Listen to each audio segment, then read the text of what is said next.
amigos de Relatos de Pesadilla, pues te doy la bienvenida a este nuevo proyecto, Carrusel del Terror, Carrusel de Pesadilla. Pues estoy muy contento, tengo invitados, tengo música, solamente que en este caso puede ser cualquier día de la semana, puede caer en un miércoles, un martes, lunes, el viernes, cualquier día de la semana, inclusive hasta el fin de semana. Este va dirigido para todos, obviamente, pero en especial para ti que acabas de dormir a los niños, que ya son las 10 de la noche, que tienes ganas de sentarte en el sillón o acostarte en tu cama, donde sea, y tomarte tu cafecito, tu cervecita, tu vaso con agua, lo que tengas en mano, y relajarte antes de irte a dormir. Y qué mejor que escuchando historias de terror y música. Así que sin más preámbulos, pues vamos a iniciar con este proyecto que creo que te va a gustar igual. Recuerda que apóyame con tus comentarios, qué te gusta o cómo podemos mejorar este proyecto. Y antes de iniciar te recuerdo, apóyame con tu like, suscríbete al canal en caso de que seas nuevo y también comparte nuestros videos para que más gente nos conozca. Y ahora sí, vamos a iniciar con un amigo que se llama Lone Wolf, el lobo solitario. Y estoy agradecido porque me haya permitido subtitular sus videos. Así es que vamos con él y regresamos.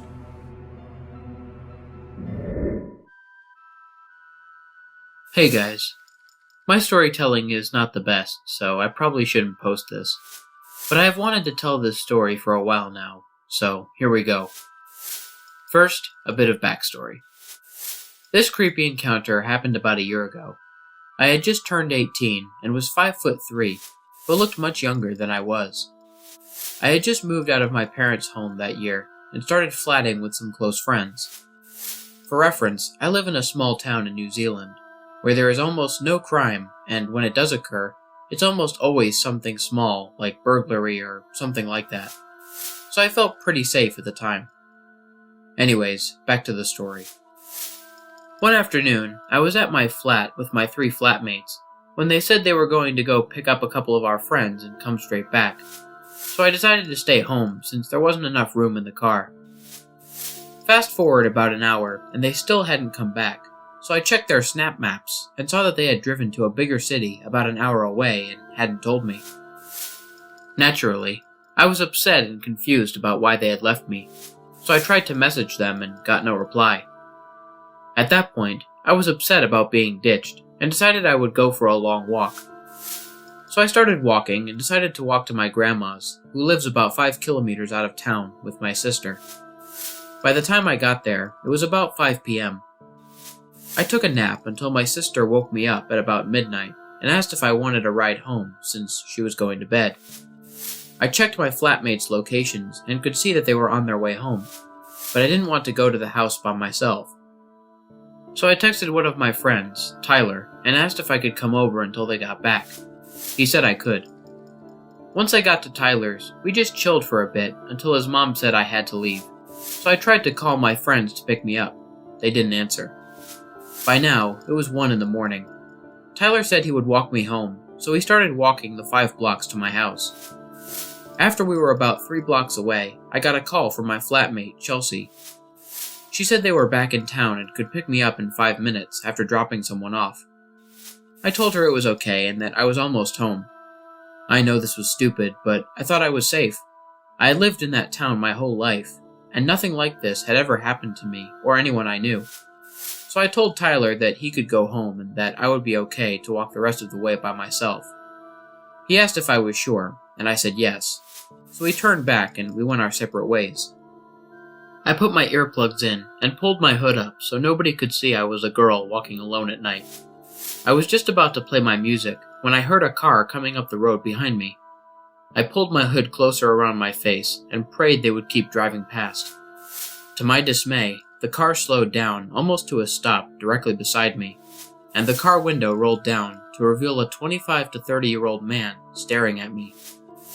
The car windows were tinted, so I couldn't see if there was anyone else in the car. I kept walking, hoping he would leave, but he just drove along beside me and called out to me. "Hey, girl! What are you doing out at this time?" "Going for a walk," I replied, still walking. "Do you want a ride?" he asked. "No thank you," I said, and sped up my walk. I expected him to drive away, but he just sped up his car to match my speed. "Come on, get in the car. I'll give you a ride home," he insisted. I took a good look at him. There was something about him that gave me the creeps. At this point, I was getting a bit scared. "No, my house is just up here. It's fine," I replied, pointing up the street. It wasn't, but I didn't want him to know I was at least 2 blocks from my house. After that, I put in my earplugs and ignored him. Finally, I heard the car drive away. I breathed a sigh of relief. "It's fine. I'm just being paranoid. He was just trying to make sure I got home safe," I tried to reassure myself. I watched as the car drove around the next corner. I got to the intersection that the car had just gone around and started to cross it. I glanced down the road to see where the car had gone. The street was empty. That's weird, I thought, since the car had just gone around that corner. That's when I saw it. A car parked in a driveway about 2 houses down. I couldn't see what it looked like. There were other cars parked on the street and in other driveways, but I just got the worst feeling in my gut, and I knew that it was the same car. I sped-walked across the road, and just as I was walking out of sight, I glanced back. To my horror, the car had turned on its headlights and was backing out onto the street. I could see it clearly now. It was the same car. Crap, crap, crap, was all that was going through my head. I needed to do something. I pulled out my phone, and it was on 1%. I rang Chelsea, praying that she would answer and that my phone didn't die. She answered. "There's a guy in a car following me," I frantically said, while checking behind me to see that the car had turned the corner and was slowly gaining on me. At this point, I was preparing myself to either scream bloody murder, bang on someone's door for help, or fight for my life in case someone got out of the car. "What? Where are you?" Chelsea screamed into the phone. She sounded more panicked than me. I don't know. I don't remember the street name," I said. At this point, the car was rolling to a stop beside me. All the windows were up, and I couldn't see inside. Right at that moment, I saw a car coming through the intersection just ahead. I couldn't believe my eyes. It was Chelsea and my other friend David. "I see you," I heard Chelsea yell into the phone, just as my phone went flat. They did a U-turn and pulled up ahead of me. I sprinted over and jumped into the car. I was shaking uncontrollably and could barely speak. We drove away, and I looked back to see the car do a U-turn and speed off in the other direction. Later, Chelsea told me that they had no idea where I was, and they just happened to drive down that street when they did. About a month later, I told my parents what happened. They said that I was probably overreacting, and that he probably was making sure that I got home okay.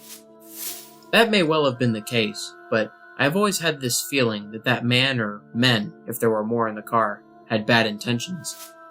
I can't help but wonder what would have happened if my phone had died earlier, or if Chelsea and David hadn't happened to drive through that intersection when they did.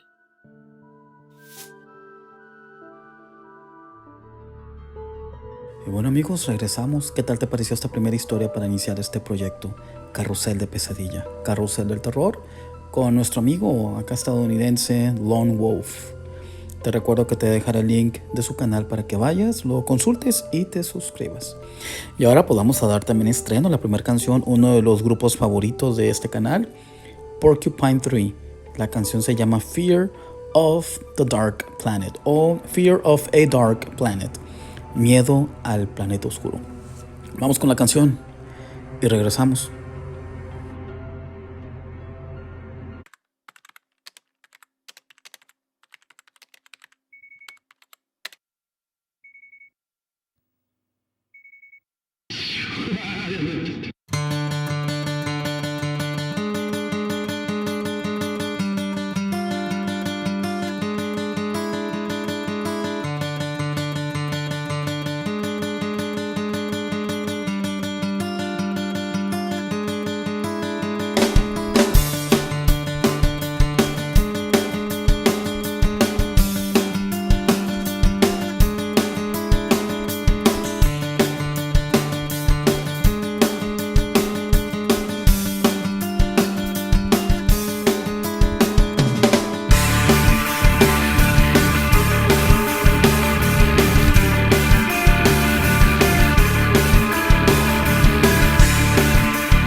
Y bueno amigos, regresamos. Pues quién mejor que Porcupine 3 para dar también la patada de estreno a este proyecto.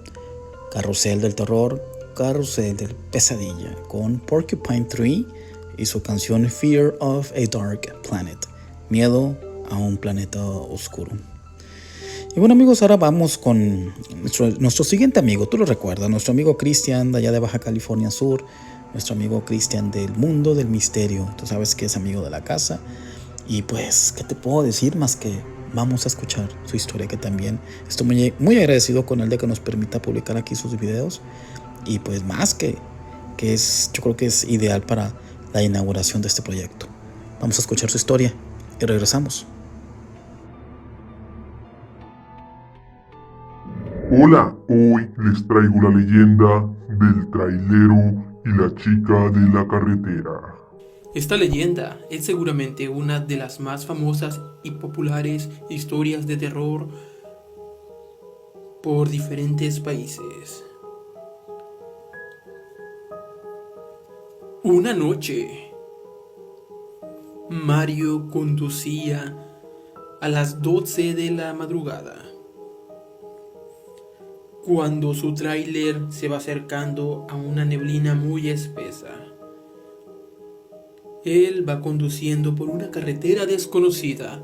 Las luces del tráiler empiezan a alumbrar muy poco y a parpadear, ya que la neblina apenas y lo deja mirar. De repente, Una joven muy hermosa y vestida de blanco inmaculada aparece a un lado de la carretera. La chica permanece inmóvil y el conductor cree que le está pidiendo raite. Entonces él decide invitarla a subir. La misteriosa y hermosa joven accede a subir, pero lo hace en silencio. Durante el recorrido, Mario trata de hablar con ella, pero ella simplemente no responde. Hasta que en un momento dado, la hermosa joven decide hablarle y solo le dice: Ten cuidado. Ten cuidado con la curva. Ahí fue donde yo morí. El joven gira a mirar a la chica, pero descubre que no hay nadie ahí. El asiento está solo. Lo invade el terror. Grita de miedo, porque en la cabina todo empieza a girar como si lo invadiera mucho aire, pero tiene las ventanas arriba. Y cuando vuelve a mirar hacia la carretera en la curva, mira a la chica que está ahí, pero ya es demasiado tarde, porque entonces él cae por el acantilado, perdiendo la vida y el tráiler. Este fantasma misterioso se relata que ha sido la causante de muchos accidentes que han ocurrido en la carretera. Por eso ten cuidado a quien le das raite, y más en la madrugada si vas por la carretera. No sea y el diablo te quiera jugar una broma. Eso ha sido todo por hoy. Espero y les haya gustado esta leyenda. Si es así, no olvides darle like y suscribirte al canal. Saludos para Fernando Saula.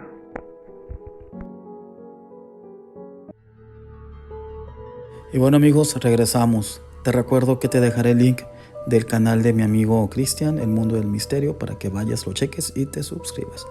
Y bueno amigos, esto es todo por esta noche.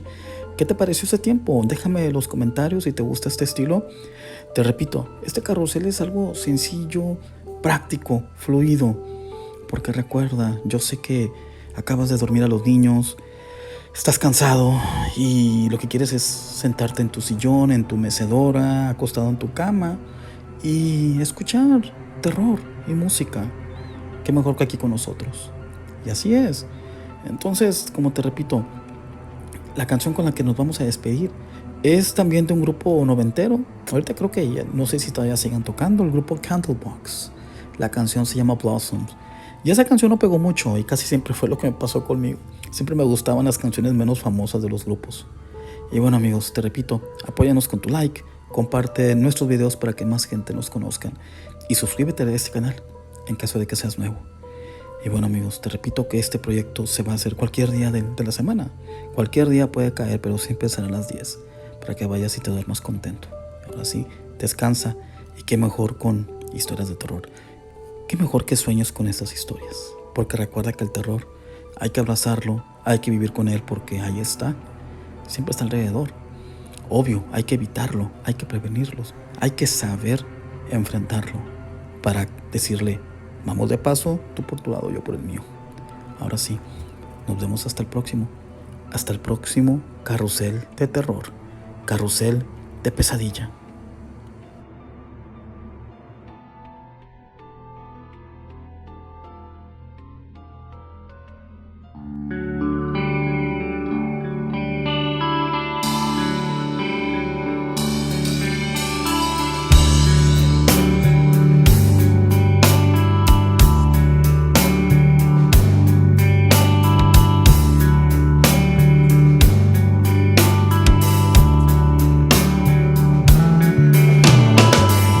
Still wash your face, pale on misty white. Color found your eyes seemed